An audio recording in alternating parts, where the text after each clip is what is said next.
हरिओम प्रिय दर्शकों, यदि आपकी कर्क राशि या कर्क लग्न है तो इस वीडियो को बहुत ध्यान से देखिएगा, समझिएगा। इस वीडियो में हम समझने वाले हैं कि अब 7 दिसंबर से मंगल की स्थिति में परिवर्तन होने वाला है। मंगल अपना राशि परिवर्तन करने वाले हैं। मंगल स्वयं की राशि वृश्चिक राशि को छोड़ के अब देवगुरु बृहस्पति की मूल त्रिकोण राशि धनु राशि पर गोचर करना शुरू करने वाले हैं। तो 7 दिसंबर से लेके 15 जनवरी की रात्रि और 16 जनवरी की सुबह 4:27 तक ये धनु में गोचर करेंगे और फिर मकर में चले जाएंगे। ये परिवर्तन लगभग एक महीने 8 दिन का रहने वाला है। और मंगल का ये गोचर काल आपके लिए कैसा रहेगा, क्योंकि इसमें कई सारे योग बन रहे हैं, कई सारी गृहस्थितियां हैं। इन्हें भी डिटेल से समझेंगे। क्या प्रभाव इसका मिलेगा, क्या उपाय करना होगा। उपाय करना इसमें बहुत जरूरी है, क्योंकि तभी मंगल के फल मिलने की संभावनाएं बढ़ जाएंगी। देखा जाए तो मंगल कई गोचर काल धनु राशि पर होगा, परंतु यहाँ पर और भी कई ग्रहों का गोचर होने वाला है। जैसे कि 15 दिसंबर से ग्रहों के राजा सूर्य का भी गोचर धनु राशि में होना शुरू हो जाएगा, जिसकी वजह से मंगल और सूर्य की युति से यहाँ पर सौर्य योग का निर्माण होगा। और इसके बाद 20 दिसंबर से शुक्र भी धनु राशि पर गोचर करेंगे। शुक्र और मंगल की युति होगी, जिससे यहाँ पर कला योग का निर्माण हो जाएगा। और बुध भी 29 दिसंबर से धनु राशि पर गोचर करेंगे, जिससे बुध और शुक्र के युति से यहाँ पर मैकेनिक योग का निर्माण हो जाएगा। तो ये 3 योग बनने वाले हैं। इसके अलावा 2 ग्रही योग सूर्य और मंगल से, 3 ग्रही योग त्रिग्रही योग जिसे कहते हैं, यहाँ पर शुक्र गोचर करेंगे, सूर्य गोचर करेंगे और मंगल गोचर करेंगे और बुध भी गोचर करेंगे। तो त्रिग्रही और फिर चतुर्ग्रही जैसे बुध आ जाएंगे तो चतुर्ग्रही योग भी बन जाएगा। तो ये 4 ग्रह एक साथ यहाँ पर गोचर करने वाले हैं। ऐसा योग बहुत कम देखने को मिलता है। तो इन योगों का क्या प्रभाव होगा, परंतु यदि और भी गहराई से समझा जाए तो इसे नक्षत्र के अनुसार भी देखना चाहिए। तो मंगल का किन नक्षत्रों में गोचर होगा, कब से कब होगा, ये भी जान लेते हैं। देखा जाए तो 7 दिसंबर से लेके 25 दिसंबर तक केतु के नक्षत्र मूल नक्षत्र में मंगल गोचर करेंगे, जो कि केतु को कुजवत ही माना गया है, यानी कि मंगल के अनुसार फल देने वाला माना गया है, मंगलवत माना गया है। इसलिए केतु के नक्षत्र में, जो कि बहुत अच्छा नहीं परंतु उसके भी लक्षण होते हैं, जिसकी वजह से कुछ अच्छे प्रभाव भी मिलेंगे। इसके अलावा देखा जाए तो ये 25 तारीख से लेके 11 जनवरी तक मूल के बाद पूर्वाषाढ़ा, यानी कि शुक्र के ही नक्षत्र में और शुक्र के साथ युति में भी रहेंगे। और फिर उत्तराषाढ़ा, जो कि सूर्य का नक्षत्र है, तो 11 तारीख से आगे फिर उत्तराषाढ़ा में गोचर करेंगे। तो ये 3 नक्षत्रों में गोचर करने वाले हैं मंगल। क्या प्रभाव देंगे, क्योंकि देखा जाए तो मंगल आपके लिए, कर्क वालों के लिए कारक ग्रह हैं। आपके कर्म भाव का आधिपत्य रखते हैं और आपके पंचम भाव का भी आधिपत्य रखते हैं। वर्तमान में जब धनु में गोचर करेंगे तो आपके षष्ठम भाव में गोचर करेंगे। आपके भाग्य भाव, आपके व्यय भाव और आपके लग्न भाव को भी प्रभावित करेंगे अपनी दृष्टियों से। तो ये है ग्रह स्थिति। अब हम समझ लेते हैं कि क्या प्रभाव मिलने वाला है।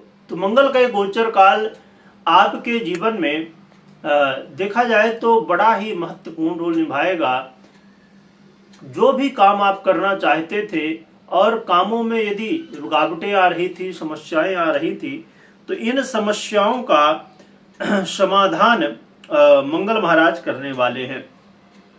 यानी कि मंगल आपके भाग्य की वृद्धि करेंगे, जिसकी वजह से आपके कई सारे काम बनेंगे। कहते हैं ना कि जब हम सही समय पर सही निर्णय लें, सही मेहनत करें, तो फिर स्वाभाविक रूप से सफलता मिलने की संभावनाएं हो जाती हैं।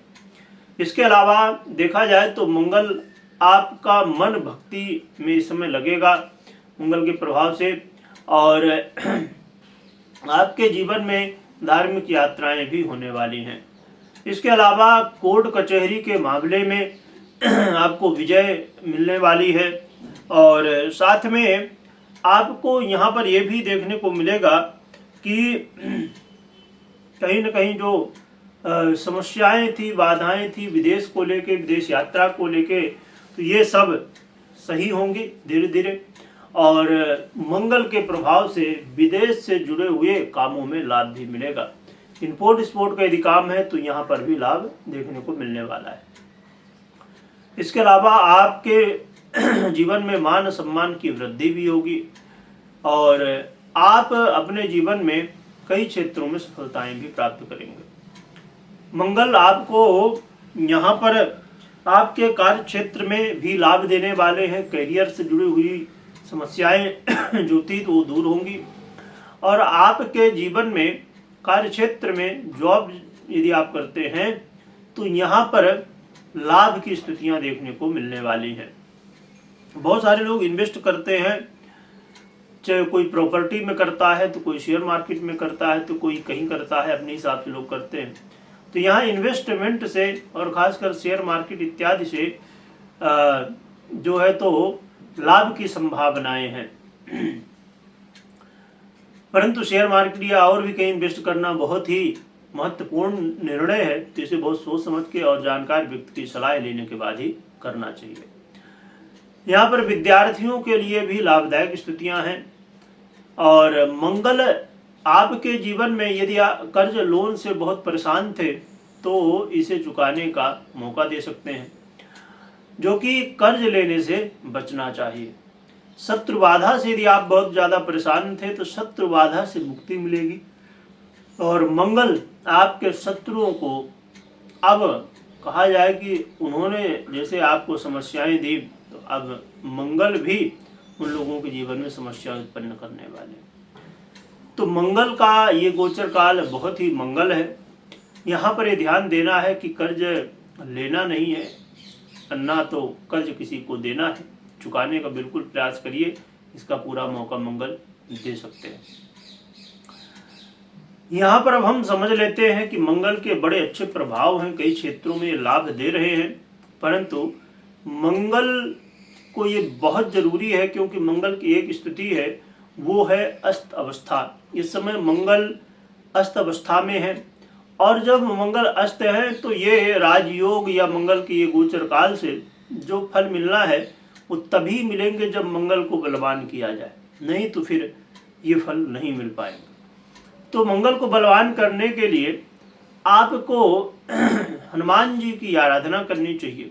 जैसे भी आप आराधना कर पाए, चाहे हनुमान चालीसा का पाठ करें, सुंदरकांड का पाठ करें, या आप हनुमान जी को सिंदूर चढ़ाएं, है ना, जिसे चोला कहते हैं, या आप हनुमान जी की सेवा करें, पूजा करें, जो भी जैसे भी आपकी व्यवस्था हो उसके अनुसार आप हनुमान जी की सेवा करें। और यहाँ पर इसके अलावा हनुमान जी का यंत्र भी आता है, तो उसे अपने घर में स्थापित कर सकते हैं। और मंगल को प्रसन्न करने के लिए मंगल यंत्र आता है, तो उसे अपने घर में स्थापित विधान से कर सकते हैं। और मंगल के मंत्रों का जप करें।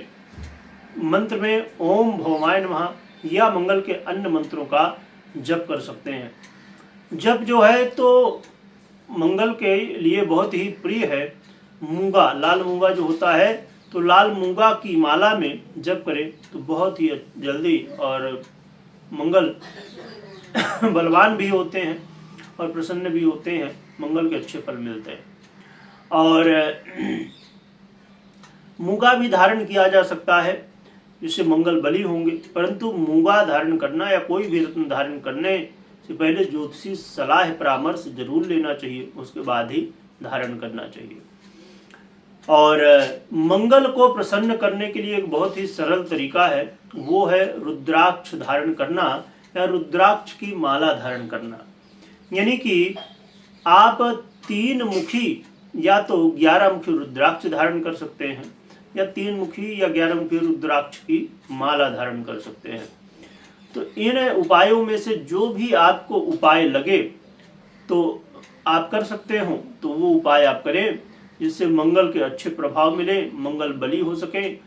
और एक और भी उपाय है, वो है अपने भाई के आशीर्वाद से। आपके यदि बड़े हैं उनका आशीर्वाद लीजिए, छोटे हैं तो उनके साथ प्रेम व्यवहार बनाइए, जिससे आपको मंगल के और अच्छे प्रभाव मिले।